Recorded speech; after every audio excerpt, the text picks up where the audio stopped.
حضرت سیدنا امام حسن بن علی بن ابی طالب رضی اللہ تعالی عنہم رسول اللہ صلی اللہ علیہ وآلہ وسلم کے نواسے بھی ہیں، اور نبی کریم صلی اللہ علیہ وآلہ وسلم نے آپ کو اپنا بیٹا قرار دیا۔ فرمایا کہ ان ابنی ھذا سید،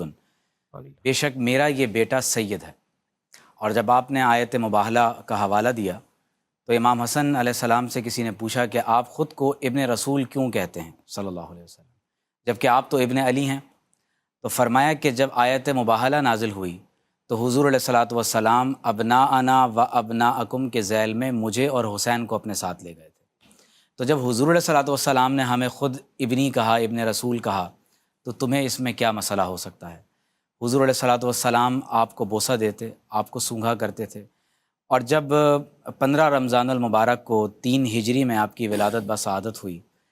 اور نبی کریم صلی اللہ علیہ وآلہ وسلم کو اس کی اطلاع دی گئی، تو حدیث میں اس بات کا ذکر ہے کہ آپ صلی اللہ علیہ وسلم نے فرمایا کہ ارونی ابنی، فرمایا کہ میرے بیٹے کو مجھے دکھاؤ۔ آپ صلی اللہ علیہ وسلم نے آپ کو خود اپنے لعاب دہن سے گھٹی عطا فرمائی، جس کو تحنیک کہتے ہیں، سر مبارک پہ زعفران اور خوشبو کو ملا، اور آپ کے سر مبارک کو منڈوانے کے بعد نبی کریم صلی اللہ علیہ وسلم نے 7 روز ان کے وزن کے برابر چاندی صدقہ کی، اور آپ رضی اللہ تعالی عنہ کے نام مبارک سے اللہ تعالیٰ نے 2 مینڈھے عقیقے کے اندر اللہ تعالیٰ کے حبیب علیہ السلام نے صدقہ فرمایا۔ آپ کے کان مبارک میں خود اذان دی، اور رسول اللہ صلی اللہ علیہ وسلم نے خود آپ علیہ السلام کے بارے میں ارشاد فرمایا کہ حسن اور حسین جنتی نوجوانوں کے سردار ہیں۔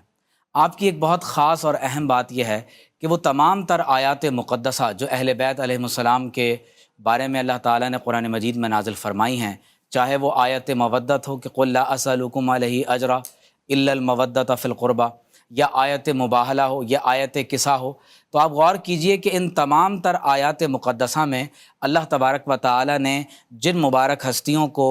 قرآن مجید میں خصوصی طور پر ذکر فرمایا، تو ان میں ایک مبارک ہستی حضرت امام حسن علیہ السلام ہے۔ اور جب یہ آیت تطہیر نازل ہوئی تو نبی کریم صلی اللہ علیہ وسلم نے ان تمام تر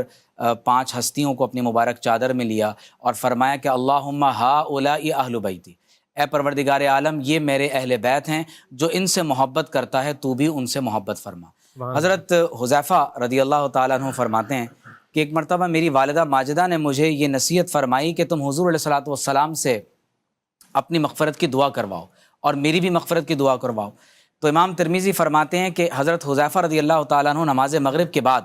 حضور علیہ الصلوۃ والسلام کے پیچھے پیچھے چلتے رہے، لیکن یہ جرت نہ ہو سکی کہ آپ علیہ الصلوۃ والسلام کی خدمت میں یہ گزارش کر سکیں کہ آپ علیہ الصلوۃ والسلام ان کی اور والدہ کی مغفرت کی دعا کریں۔ تو حضرت حذیفہ فرماتے ہیں کہ میں نے دیکھا کہ آپ علیہ الصلوۃ والسلام اندھیرے میں کسی شخص سے بات کر رہے ہیں۔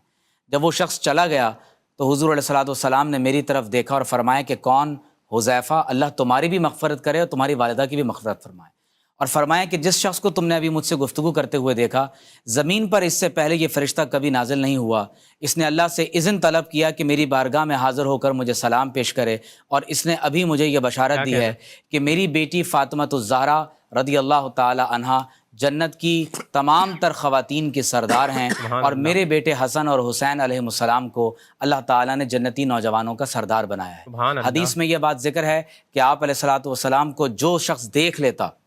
تو وہ یہ گمان کرتا کہ گویا کہ رسول اللہ صلی اللہ علیہ وآلہ وسلم کی زیارت فرما لی ہے، کیونکہ آپ اپنے چہرہ انور میں نبی کریم صلی اللہ علیہ وآلہ وسلم کا مکمل عکس اور پرتو تھے۔ اور آپ علیہ السلام کے فضائل اور مناقب کے بارے میں کیا کہا جائے کہ حضور علیہ الصلوۃ والسلام نے جب یہ خود بات ارشاد فرما دی کہ بے شک میرا یہ بیٹا ایک سردار ہے، سید ہے، اور عنقریب امت میں آنے والے 2 بڑے گروہوں کے درمیان میں یہ صلح کروائیں گے، تو گویا کہ امام حسین علیہ السلام کا فضیلت اور